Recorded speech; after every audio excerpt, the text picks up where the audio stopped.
ಮೇಷರಾಶಿಯಲ್ಲಿ ಏನಪ್ಪ ಇದ್ರದ್ದು ವಿಶೇಷತೆ ಅಂದರೆ ವ್ಯಯಭಾವದಲ್ಲಿ ಸಂಚಾರ ಮಾಡುವಂತಹ ಶನಿಯ ಪ್ರಭಾವ ಹೆಚ್ಚಾಗಿರೋದ್ರಿಂದ ಸ್ವಲ್ಪ ಮಟ್ಟಿಗೆ ಆಪಾದ ನಿಂದನೆಗಳು ಬರುವಂಥದ್ದು.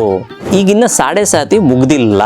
ಜೂನ್ 2ರ ನಂತರ ಸ್ವಲ್ಪ ಮಟ್ಟಿಗೆ ಸುಧಾರಣೆಯನ್ನು ಕಾಣುವಂಥದ್ದು, ಹಣಕಾಸಿನ ವಿಚಾರದಲ್ಲಿ ಸಮಾಧಾನವನ್ನು ಜರುಗುವಂಥದ್ದು, ಮೂರನೇ ವ್ಯಕ್ತಿಗಳಿಂದ ಸ್ವಲ್ಪ ಸಮಸ್ಯೆಗಳನ್ನು ಕಾಣುವಂಥ ಸಾಧ್ಯತೆಗಳು ಹೆಚ್ಚಾಗಿರುತ್ತದೆ. ರಾಹುಕೇತುಗಳ ಪಲ್ಲಟ ಇದೇ ಡಿಸೆಂಬರ್ ತಿಂಗಳಲ್ಲಿ ಜರುಗುವಂಥ ಸಾಧ್ಯತೆ ಇರ್ತದೆ. ಇನ್ನು ಮೇಷರಾಶಿಯವರು ಪ್ರಮುಖವಾಗಿ ಯಾವ ದೇವರನ್ನು ಪ್ರಾರ್ಥನೆ ಮಾಡಿಕೊಂಡ್ರೆ ಒಳ್ಳೆಯದು ಅಂದರೆ, ವೀಕ್ಷಕರೇ, ಮೇಷರಾಶಿಯಲ್ಲಿ ಜನನವಾಗಿರೋರಿಗೆ ಯುಗಾದಿ ಹಬ್ಬದ ಶುಭಾಶಯಗಳು. ಎಲ್ಲ ರೀತಿಯಲ್ಲೂ ಪರಮಾತ್ಮ ಆಯುಷ್ಯ, ಆರೋಗ್ಯ, ಸಂಪತ್ತು, ಸಂತೋಷ, ನೆಮ್ಮದಿ ದಯಪಾಲಿಸಲಿ ಅಂತ ಹೇಳ್ತಾ ಇದ್ದೀನಿ. ಈಗ ಮೇಷರಾಶಿಯವರ ಈ ವರ್ಷ ಯಾವ ರೀತಿ ಇರುತ್ತೆ ಅನ್ನೋದು ನೋಡೋಣ. ಮೇಷರಾಶಿಯಲ್ಲಿ ಪ್ರಮುಖವಾಗಿ ಅಶ್ವಿನಿ, ಭರಣಿ, ಕೃತಿಕ ಈ ನಕ್ಷತ್ರಗಳು ಸ್ಥಿತವಾಗಿರ್ತದೆ. ಇವರಿಗೆ ಈಗಿನ್ನ ಸಾಡೆ ಸಾತಿ ಮುಗ್ದಿಲ್ಲ. ಅದೇ ರೀತಿ ಗುರುವು ಸಹ ತೃತೀಯ ಭಾವದಲ್ಲಿ, ಪರಾಕ್ರಮ ಭಾವದಲ್ಲಿ ಗುರುವು ಸಂಚಾರವನ್ನು ಮಾಡ್ತಾ ಇದ್ದಾರೆ. ತದನಂತರ ಜೂನ್ 2ನೇ ತಾರೀಕು ನಂತರ ಗುರುವು ಮಿಥುನ ರಾಶಿಯಿಂದ ಕರ್ಕ ರಾಶಿ ತನ್ನ ಉಚ್ಚ ಕ್ಷೇತ್ರಕ್ಕೆ ಸಂಚಾರ ಮಾಡ್ತಾರೆ. ಆದರೆ ಮೇಷರಾಶಿಯಲ್ಲಿ ಏನಪ್ಪ ಇದ್ರದ್ದು ವಿಶೇಷತೆ ಅಂದರೆ ವ್ಯಯಭಾವದಲ್ಲಿ ಸಂಚಾರ ಮಾಡುವಂತಹ ಶನಿಯ ಪ್ರಭಾವ ಹೆಚ್ಚಾಗಿರೋದ್ರಿಂದ ಸ್ವಲ್ಪ ಮಟ್ಟಿಗೆ ಆಪಾದ ನಿಂದನೆಗಳು ಬರುವಂಥದ್ದು. ಅದೇ ರೀತಿ ಮಾನಸಿಕವಾಗೂ ಸಹ ಸ್ವಲ್ಪ ಗೊಂದಲಕ್ಕೊಳಗಾಗುವಂಥ ಸಾಧ್ಯತೆಗಳಿರ್ತದೆ. ಬೇರೆಯವರಿಂದ ನಿಮಗೆ ಸ್ವಲ್ಪ ಸಮಸ್ಯೆಗಳು ಸಹ ಕಾಣುವಂಥದ್ದು, ಮೂರನೇ ವ್ಯಕ್ತಿಗಳಿಂದ ಸ್ವಲ್ಪ ಸಮಸ್ಯೆಗಳನ್ನು ಕಾಣುವಂಥ ಸಾಧ್ಯತೆಗಳು ಹೆಚ್ಚಾಗಿರ್ತದೆ.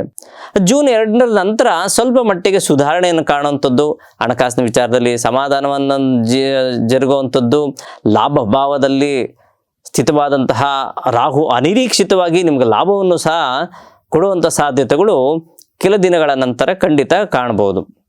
ಇನ್ನು ಮಕ್ಕಳ ಓದಿನ ವಿಚಾರಕ್ಕೆ ಬರೋದಾದರೆ ಖಂಡಿತವಾಗ್ಲೂ ರಾಹುಕೇತುಗಳ ಪಲ್ಲಟ ಇದೇ ಡಿಸೆಂಬರ್ ತಿಂಗಳಲ್ಲಿ ಜರುಗುವಂಥ ಸಾಧ್ಯತೆ ಇರ್ತದೆ.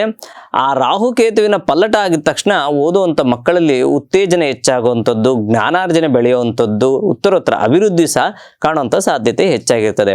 ಇನ್ನು ಶುಭ ಕಾರ್ಯಗಳಿಗೆ ಏನಾದರೂ ನೀವು ಮುಂದಾಗಬೇಕು ಅಂದ್ಕೊಂಡಿರ್ತೀರ ಅಂದರೆ, ಏನೋ ಒಂದು ಮನೇಲಿ ಒಂದು ಒಳ್ಳೆಯ ವಿಚಾರ ಆಗಬೇಕು ಅಂದರೆ ಮದುವೆ ವಿಚಾರ ಆಗಿರ್ಬೋದು, ಅಥವಾ ಯಾವುದೋ ಒಂದು ಮನೆ ಕಟ್ಟುವಂಥ ವಿಚಾರ ಆಗಿರ್ಬೋದು, ಇದೆಲ್ಲ ದಿನೇ ದಿನೇ ಖಂಡಿತವಾಗ್ಲೂ ಪ್ರಯತ್ನ ಮಾಡಿದ್ರೆ ಸಂಪೂರ್ಣವಾದಂತಹ ಫಲ ಸಿಗುವಂಥ ಸಾಧ್ಯತೆಗಳು ಸಹ ಉಂಟು ಈ ವರ್ಷದಲ್ಲಿ. ಇನ್ನು ಭೂಮಿಯ ವಿಚಾರಕ್ಕೆ ಬರೋದಾದರೆ ಖಂಡಿತವಾಗ್ಲೂ ಒಳ್ಳೆಯ ಜಲಭರಿತವಾದಂತಹ ಭೂಮಿ ಸಿಗುವಂಥ ಸಾಧ್ಯತೆಗಳಿರ್ತದೆ.